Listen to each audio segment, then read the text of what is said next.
Let's talk about wide receivers that you should start or more importantly sit in week 7 of the fantasy football season. It's important to note that the Bears and the Cowboys are both on bye. So you will have no DJ Moore, Keenan Allen, Rome Odunze, CeeDee Lamb, or Jalen Tolbert. But don't worry, I'm going to cover all 30 teams, 15 matchups, starting with Thursday Night Football, Broncos at Saints. Now, you'll notice the graphic is full of all red. I'll be honest, there's not really a player I'm interested in starting this week. Number one, very low over under, 37.5 points. That's the second lowest point total projected in week number 7. The spread is close, which is good. It should be a competitive game for both sides. I'd say you can start Cortland Sutton if you're in a deeper format. He has a safe floor, but the ceiling is just not there. There's no game, over 20 points. Again, he's a fine floor play if you want to play it safe, but there clearly hasn't been a ceiling this year, and he's going to face Marshawn Lattimore, the same guy who just locked down Mike Evans. He's been a lockdown corner for most of his career. Cool to see Devon Vele and Troy Franklin get more opportunities, and it's great to see Bo Nix really developing, but it's just not something that I trust right now. I need to see more consistency. On the opposite side, the likelihood is that Olave won't play because of the concussion, and Rashid Shaheed, at the time of recording this, I don't know if he's going to play or not, but it's looking like he might miss this week because of a very serious knee injury. We got to wait for more reports, but even if Shaheed plays, just like I said last week on our bust video, I don't want to play him. I don't trust him with a different quarterback not named Derek Carr. Now, Shaheed goes out and he returns a punt for a touchdown. Great. He had 8 points. So, how are you supposed to rely on that? 8 points and 6 of them came from a punt return. It's just not something that I can trust. If Olave and Shaheed are out, I still don't want to play Bub Memes. He'd be the next guy out, but I do think he's a good stash. And it's not a good matchup for the Saints, even if Derek Carr was playing. This is the second worst matchup for wide receivers. All right, let's talk about the London game this week. That is Patriots at Jags. We just keep giving London our best. We keep saying, hey, London, this is America. What are we doing? Patriots, Jags? Come on. We want these people to like football. Anyway, 42.5 point over under. The spread is 4.5 points in favor of Jacksonville. Personally, I think that should be much closer. I might even bet on the Patriots this week with the way Drake May is playing. And by the way, that makes Demario Douglas a great spot start. 9 targets in 3 of the last 4 weeks. He had his best ever career game the same day Drake May has his first start last week versus the Houston Texans, over 21 PPR points, as well as a red zone trip and a touchdown. And now he gets to face the Jaguars. When you adjust for schedule, are the best matchup for your fantasy wide receivers. I definitely think Demario Douglas is in play. Jalen Polk is a really fun DFS play if you're putting together formats this week. And then on the opposite side, Brian Thomas is back in play after we said not to play him last week in our bust video. We were worried about the Chicago Bears secondary, but we are not as worried about the Patriots. You can score on them, so I definitely think Brian Thomas is in play. The wide receiver 11 in fantasy football through 6 weeks. As far as Christian Kirk, can you play him? Sure. You can put Kirk out there, but it's probably not going to be your best option. My wide receiver 43, I would not start him unless you're truly desperate. The snap percentages go up, they go down based off matchups. Sometimes he gets targets, sometimes he doesn't. And it's just, now that Evan Ingram is back, Christian Kirk is sometimes your third option on a bad offense. It's tough to rely on personally for me. All right, moving on to the Seahawks at the Falcons. This is the start of the 1 p.m. Eastern Standard Time slate of games on Sunday. 49.5 point over under a very healthy amount of points expected. And the Falcons are favored by 2.5 points at home. I think there will be a lot of fantasy success in this matchup right here. I agree with Vegas. A lot of points should be put up. DK Metcalf, I know he had a bad game last week, but man, he was so close to having a blow up game. Remember, the bomb touchdown that got called back to a holding call, and then the touchdown in the back of the end zone where he barely by inches, his foot doesn't get in.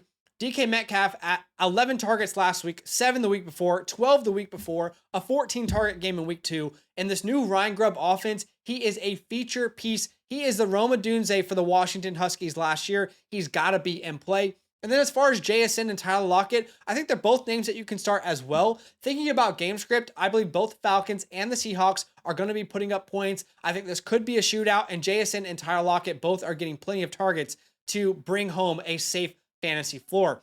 On the opposite side of the ball, Drake London is turning into a superstar right in front of our eyes. Outside of that week 1 where he had 3.5 points, every single week since then, he's been a great fantasy play. He has 4 touchdowns in the last 5 games. He's a wide receiver 5 so far this year, and Drake London is targeting him. They're putting him in the slot. They're putting him outside. It is beautiful. This is everything you dreamed of Drake London being, and it's a good matchup to play him.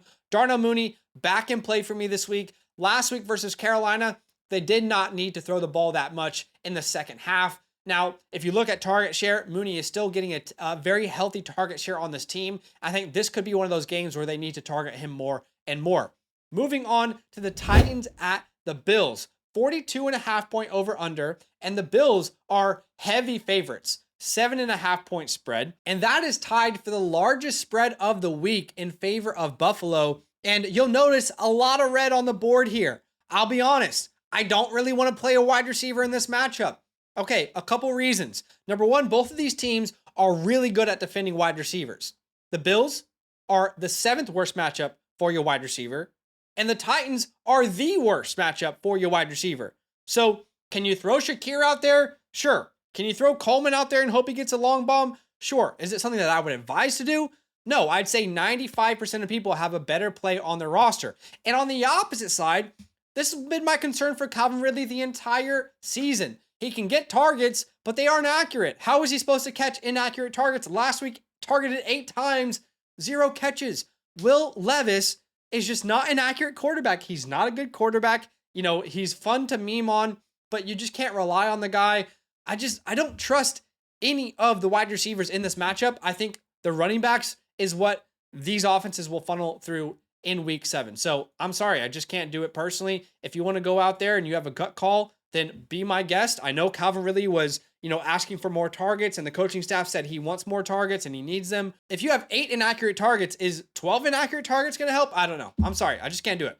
All right. The 5th matchup we will look at is the Bengals at the Browns. 44.5 point over under, and the Bengals are favored by 4.5 points, even though they're traveling to Cleveland. Honestly, it makes sense. And to be fair, Deshaun Watson didn't actually play that poorly in the second half of last week's game. I mean, there was a stretch of time where he completed 11 passes in a row, but it's just not there with Amari Cooper. They are not on the same page. They're just not on the same page. There's no other way to put it. I'll label Amari Cooper a spot start, my wide receiver 36 this week. It's not a bad matchup. He could totally blow up. He's a boom bust player, but personally, I just don't know how much I trust Deshaun Watson at this point. It's tough to keep putting Amari Cooper out there with these bust games. On the opposite side, though, Jamar Chase and T. Higgins, not a great matchup. Cleveland has a lot of great players in their secondary, but those are guys that you're starting every week regardless of the matchup. And don't look now, but T. Higgins is definitely out targeting Jamar Chase since coming back from that injury. All right, number 6 matchup here, Texans at Packers. 47.5 point over under. A lot of points expected in this one, and the Packers are favored by 2.5 points. Definitely going to be exciting to watch Jordan Love and CJ Stroud battle it out in Lambeau Field. I mean, I'm excited for this one. Are you? 2 teams that are top 15 matchups for your fantasy wide receivers. There should be a lot of success for fantasy wide receivers in this one. Stephon Diggs, a must start. He's been getting consistently targeted. He's the wide receiver 6 so far through 6 weeks. He's been such a good draft pick. And Tank Dell finally came back to life last week, targeted 9 times, 57 yards, a touchdown. I mean, he looks back to a version of his old self. I definitely think he's in play. Packers are able to put up points. The Texans are going to have to keep pace. And Tank Dell is clearly the number 2 wide receiver there. At times, the number 1 with Stephon Diggs interchanging there. And on the opposite side of the ball, there's a lot to talk about. If Jayden Reed plays, you play him. The Texans are the 10th best matchup for your fantasy wide receivers when you adjust for schedule. Romeo Doubs is a spot start. Christian Watson is a spot start. Unfortunately, those guys don't really rely on volume. They rely on efficiency, touchdowns. So it is a little bit scary because that floor is quite low. But let's play out the scenario where Jayden Reed doesn't play. Okay, because right now we know he's dealing with an injury. I couldn't tell you if he's going to play or not. If he does, play him. But if he doesn't, I think Romeo Doubs does become a must start for me. I think he'll get the majority of the targets. And then Christian Watson becomes a much safer spot start with that touchdown upside. All right, moving on to the Dolphins at the Colts. 42.5 point over under. The Colts are favored by 3.5 points. As far as the Dolphins, this is how I've been playing it pretty much since Tua went out. You can start Tyreek Hill. Last time out, they targeted him 10 times. And Indianapolis is a pretty good matchup. I mean, they're 9th in points allowed to fantasy wide receivers when you adjust for schedule. So if Tyreek's going to have a good game without Tua, it's probably going to happen this week versus the Colts. I think he's in play, 10 targets last time out. And now they have had an entire bye week to plan and get him into the schedule. I don't think I would play Waddle, though. I just don't trust him enough. The target share isn't the same as Tyreek. And, it's just, I just don't trust him, honestly. There's not been as much to rely on. Now, as far as the Colts go, we've been doing this for multiple weeks, and we'll keep doing it. If Joe Flacco plays, great. Downs is a must start. Pittman is a must start. If Joe Flacco doesn't play and Anthony Richardson starts, which at the time of recording is the most likely scenario, then we're going to go ahead and say Josh Downs is a spot start. I think he's the most reliable name because he's going to be that guy over the middle of the field, the intermediate game, the short, the slants. He is the most reliable name here because of his floor. I wouldn't start Pittman, though, if Anthony Richardson is playing. You just can't rely on those deep targets. Most of the time, they're inaccurate. And we know Michael Pittman is obviously dealing with injuries himself. All right, moving on to Lions at the Vikings. This is probably the matchup that I'm the most excited to watch this week. Obviously, NFC North showdown. Two great teams with great records and great offenses. And Vegas thinks there'll be a lot of points. 50.5 point over under, tied for the second highest of the week. The Vikings are favored by 1.5 points. That's about as close as the spread can get. So we should see a neutral game script. We should see both teams needing to throw the ball, relying on their superstar wide receivers. Amon-Ra, a must start for me. The Vikings are top 5 in points allowed to fantasy wide receivers. And I also think you can play Jameson Williams, right? Who last week almost had 2 touchdowns, finishes with over 17 points, and got 4 targets, but in a game where they really didn't need to target their wide receivers, right? That pretty much the entire game they were up versus the Dallas Cowboys last week. On the opposite side of the ball, we'll look at the Vikings. Jefferson is my number 1 wide receiver this week. Love everything about this matchup for him. Great matchup for wide receivers. Sam Darnold's going to come back from that bye week, ready to prove himself again after a bad game versus the Jets in London. And I just think Jefferson's going to have a fantastic game. I also believe Jordan Addison is in play. Jordan Addison played about 90% of the snaps last time out, had 8 targets. If he can do the same thing versus the Detroit Lions, I definitely think he's going to pay off a play for you guys this week. The Lions are the 4th best matchup for your wide receiver in fantasy football. All right, moving on to the Eagles at the Giants, 45.5 point over under, and the Eagles are favored by 3.5 points. Remember, this is the Saquon Barkley return game. Saquon Barkley will come back to New York for the first time since becoming an Eagle. So there is some concern here, narrative-wise for me, that they could look towards Saquon more than the wide receivers, especially with like touchdown equity. But still, you can't sit A.J. Brown. He's a must-start every single week. Came out last week versus the Cleveland Browns, a good secondary, had over 23 fantasy points. Devonta Smith also found the end zone on a lower target share and was a great play. I think both of those guys are in play this week. The good news in games like this versus the Giants is their offense can move the ball, so that's good to see, and their defense is competitive. Now, on the opposite side of the ball, I'm believing we will get Malik Neighbors back. I haven't seen a wide receiver miss 3 weeks due to a concussion, I think ever. Maybe it's happened, but it's very uncommon. He should be back, and if he is, he's going straight into my lineups. My wide receiver 3 on the week, leading the league in targets before the injury. I definitely think you have to play him. Daniel Jones is not playing that bad. He's playing pretty good, and it's a good matchup against the Eagles. Wan'Dale Robinson is in play. He's getting fed targets. What he does with those targets is pretty, lackluster, but in PPR formats, he just has such a safe floor. And this brings us to the afternoon slate of games. We've got 3 games in the afternoon. I really don't like it when the NFL does this. We've got 2 Monday Night Football games this week. Why not put one of them in the afternoon slate?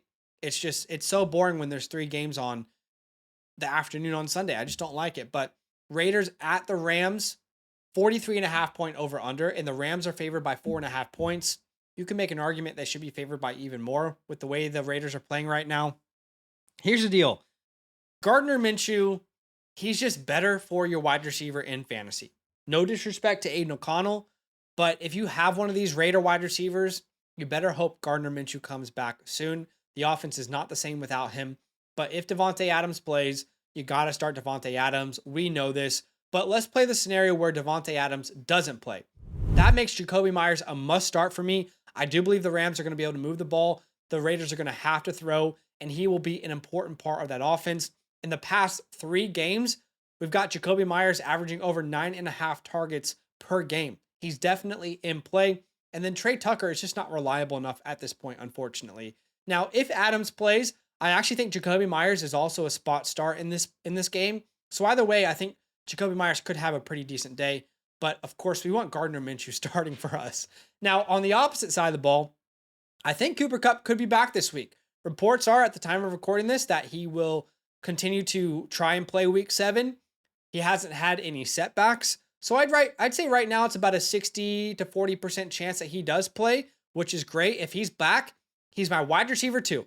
I don't think they're going to risk it with Cooper Kupp. They're not going to play him unless he's fully healthy. And if he's healthy, he's my wide receiver 2 this week.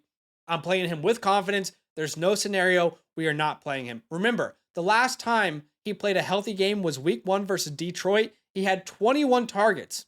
That's not a player I would ever sit in fantasy at any point ever. Now, let's play the scenario where Cooper Kupp misses another week. So, in this scenario, Cooper Kupp is out. That makes Tutu Atwell and Jordan Whittington both decent plays. Tutu Atwell in the last 3 weeks has had over 12 PPR points, and he's just getting a high amount of yardage.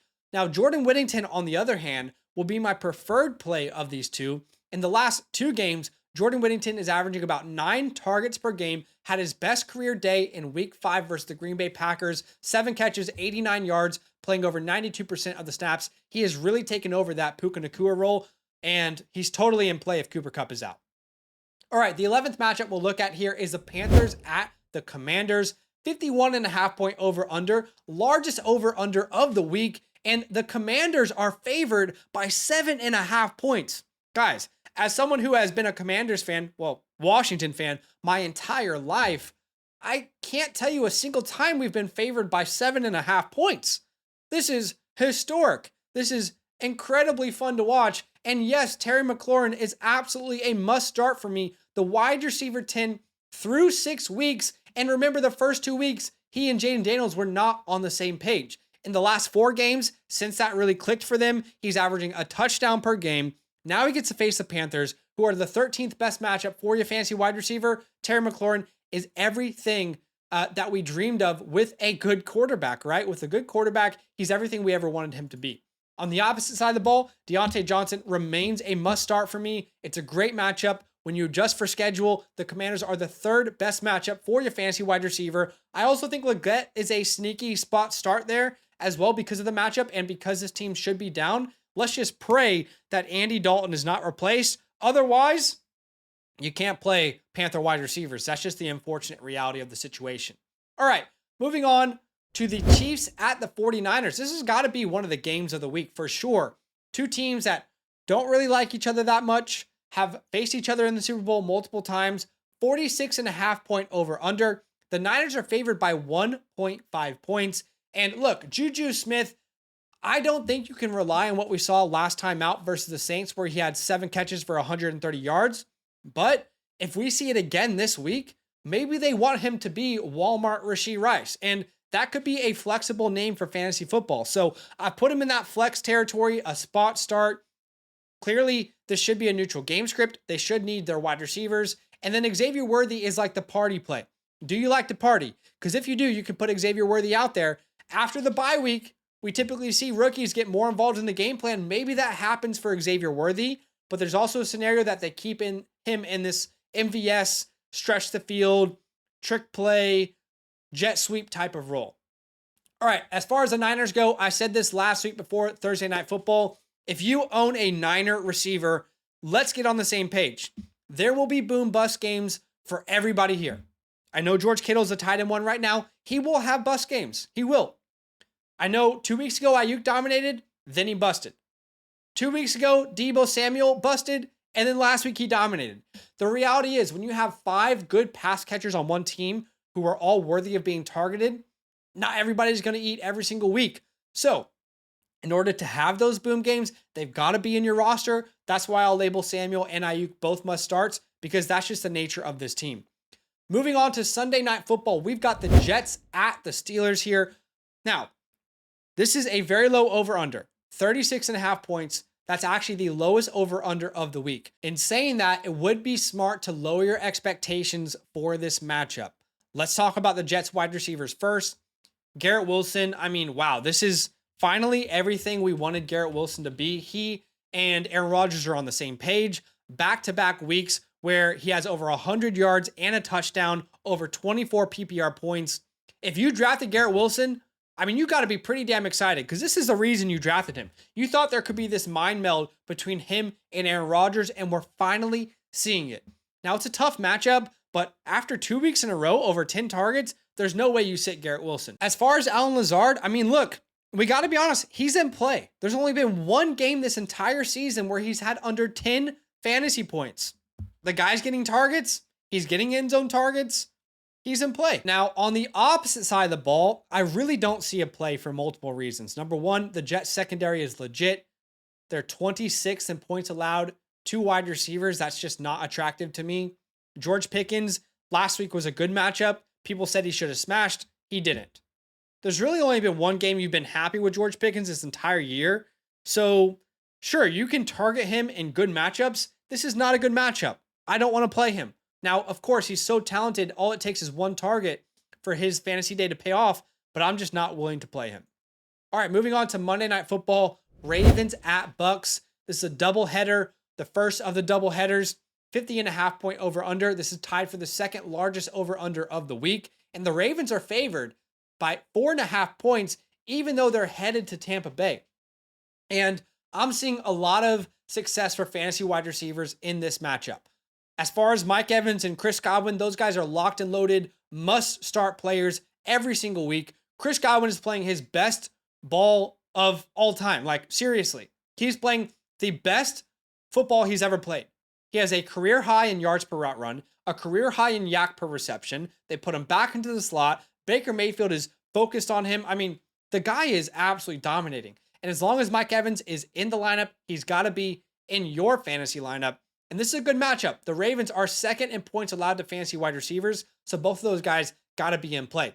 And as far as Zay Flowers, he remains a boom bust option depending on game script. If you look at the last 6 weeks, in games where they've needed to throw the ball, Zay Flowers has been great. In games where they dominated, he's been a bust. So I think this is a game script where you could see a scenario where they need to throw the ball. I definitely want to play him. All right, and the last game of the week on Monday Night Football, Chargers at Cardinals, 42.5 point over under, and the Chargers are favored by 2.5 points.